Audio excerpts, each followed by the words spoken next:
नमस्कार दोस्तों, मेरा नाम है अजीत सिंह और पैसा बाजार हब में आप सभी का स्वागत है। आज हम बात करने वाले हैं एफएल इंडिया के बारे में। सबसे पहले बात करेंगे कंपनी ओवरव्यू की, फिर की फाइनेंशियल मैट्रिक्स देखेंगे, क्वार्टर टू H1 की फाइनेंशियल परफॉर्मेंस देखेंगे, फिर लास्ट में हम बात करेंगे वैल्यूएशन के बारे में। सबसे पहले कंपनी ओवरव्यू। कंपनी स्टैब्लिश हुई थी 1994 में। ग्लोबल एड टेक कंपनी है। यूज करती है कंज्यूमर के डेटा को अप, और उसको फिर टारगेट ऑडियंस तक पहुंचाती है एडवर्टाइजिंग के जरिए। तो की फाइनेंशियल मैट्रिक्स की बात करें तो मार्केट कैप है 23,866 करोड़ का। करंट प्राइस है 1695 का। पीई रेशियो 56.9 है। बुक वैल्यू 232 है। Return on capital employed 16.8%। Return on equity 14%। Dividend yield 0%। Quarter two H1 2026 की परफॉर्मेंस की बात करते हैं। क्वार्टर टू 2026 का रेवेन्यू 646.7 करोड़ का है, जो कि 19% ईयर ऑन ईयर बेसिस पर बढ़ा है। इबिट्टा की बात करें तो 146.1 करोड़ है, 29% की ईयर ऑन ईयर बेसिस पर ग्रोथ है। इबिट्टा मार्जिन इंप्रूव हुए हैं और पहुंच गए हैं 22.6% पर।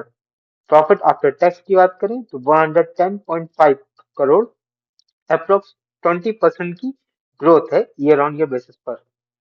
अगर हम हाफ ईयरली बेसिस पर देखें तो पैट 21% ग्रोथ हुआ है।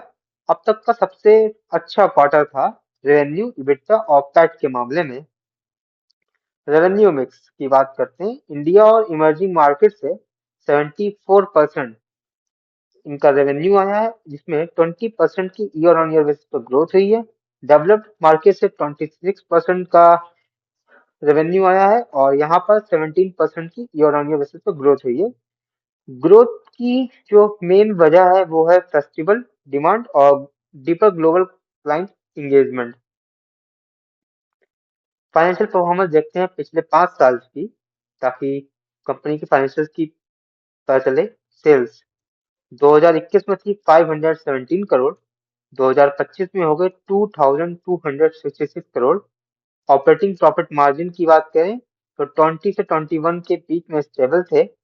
नेट प्रॉफिट की बात करें 135 करोड़ से 382 करोड़ पर पहुंच गए 2025 में।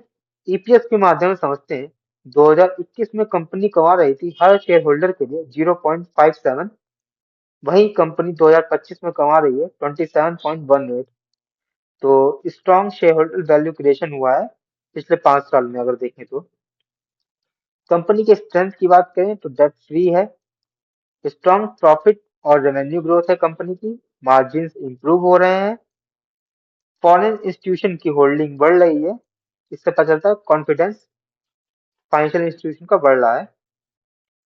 वीकनेस की बात करें तो स्टॉक ट्रेड हो रहा है 7.4 टाइम्स अपनी बुक वैल्यू के। हाई पीई रेशियो है। कोई डिविडेंड पे आउट नहीं है। प्रमोटर्स की होल्डिंग थोड़ी सी घटी है।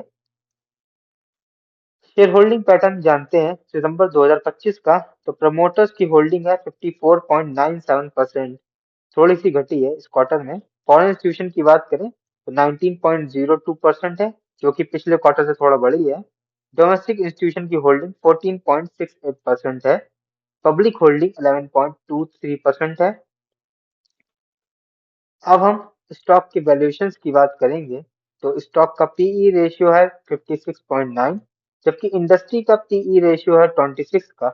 तो स्टॉक ट्रेड कर रहा है 2.2 टाइम्स अपनी इंडस्ट्री वैल्यूएशन से। तो एक्सपेंसिव मानेंगे हम थोड़ा सा। प्राइस टू बुक वैल्यू की बात करें, ये है 7.4 टाइम्स। आइडियल होना चाहिए 2 से 4 के बीच में। अपनी प्रीमियम वैल्यूएशन पर ट्रेड कर रहा है स्टॉक। रिटर्न ऑन इक्विटी की बात करें तो 14% है। आइडियल होना चाहिए 15 से ऊपर। डिसेंट है लेकिन ज्यादा अच्छी नहीं मानेंगे क्योंकि 15 से नीचे है। रिटर्न ऑन कैपिटल एम्प्लॉयड 16.8 है। आइडियल होनी चाहिए 15 या 20 से ऊपर। तो कंपनी के ऑपरेशन हेल्दी ऑपरेशंस हैं, लेकिन ज्यादा अच्छे नहीं है। ओवरऑल वैल्यूएशन की बात करें तो फंडामेंटल स्ट्रॉन्ग कंपनी है, लेकिन वैल्यूएशन एक्सपेंसिव अगर हम इंडस्ट्री से कंपेयर करें। लेकिन सुटेबल है लॉन्ग टर्म इन्वेस्टर्स के लिए, क्योंकि ये वैल्यूएशन करंट लेवल पर सस्ते नहीं है। ये वीडियो हमारी एजुकेशनल पर्पस के लिए थी, कोई भी बाई सेल की रिकमेंडेशन नहीं है। कोई भी निवेश करने से पहले अपने वित्त सलाहकार से बात करें। अगर वीडियो पसंद आया है तो लाइक करें, शेयर करें, सब्सक्राइब करें।